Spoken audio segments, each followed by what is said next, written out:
Seigneur soit avec vous.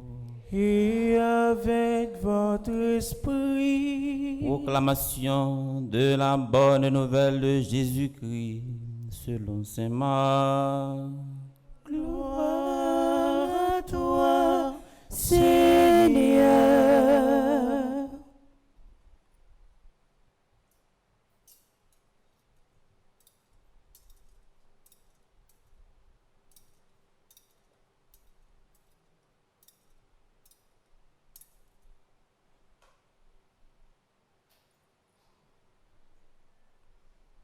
Jésus regagna en barque l'autre rive et une grande foule s'assembla autour de lui. Il était au bord du lac. Arrive un chef de synagogue nommé Jaïr. Voyant Jésus, il tombe à ses pieds et le supplie instamment. Ma petite fille est à toute extrémité. Viens lui imposer les mains pour qu'elle soit sauvée et qu'elle vive. Jésus partit avec lui et la foule qui le suivait était si nombreuse qu'elle l'écrasait.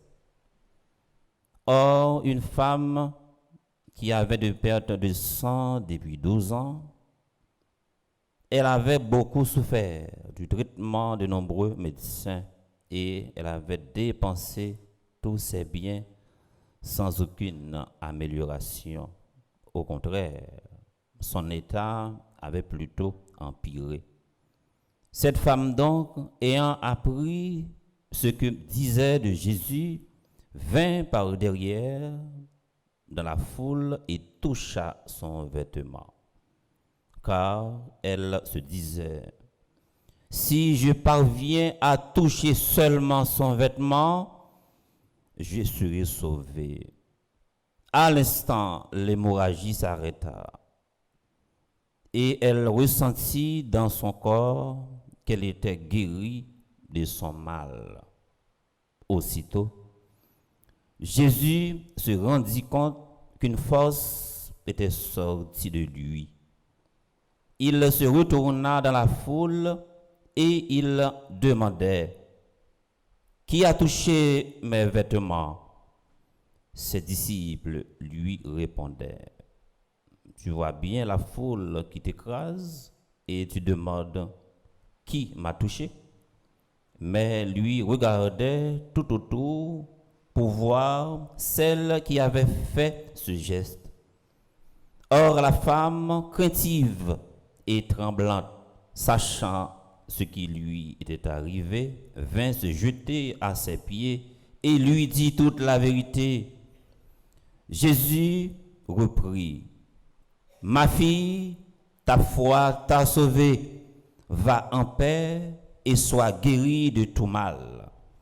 Comme il parlait encore, des gens arrivent de la maison de Jaïr pour annoncer à celui-ci, ta fille vient de mourir. À quoi bon de déranger encore le maître? Jésus, surprenant ces mots, dit au chef de la synagogue, ne crains pas, crois seulement. Il ne laissa personne l'accompagner, sinon Pierre, Jacques et Jean son frère. Il arrive à la maison du chef de synagogue. Jésus voit l'agitation et des gens qui pleurent et poussent de grands cris. Il entre et leur dit, pourquoi cette agitation et ces pleurs? L'enfant n'est pas morte, elle dort. Mais on se moquait de lui.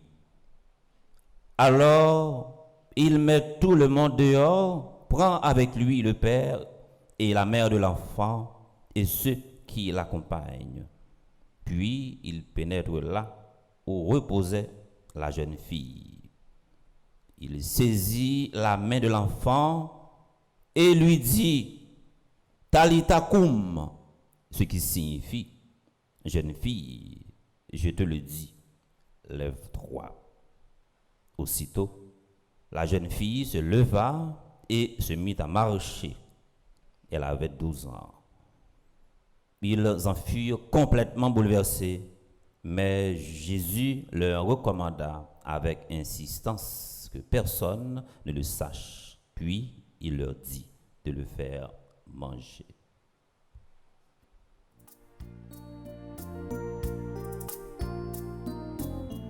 Sois béni au Père Saint, Sois béni au Père Saint, pour ta parole de feu, pour ta parole de feu. sur nos pas, c'est la clarté de nos nuits. Amen, alléluia. Amen, alléluia. Alléluia. Amen, alléluia. Alléluia. Saint-Esprit, je viens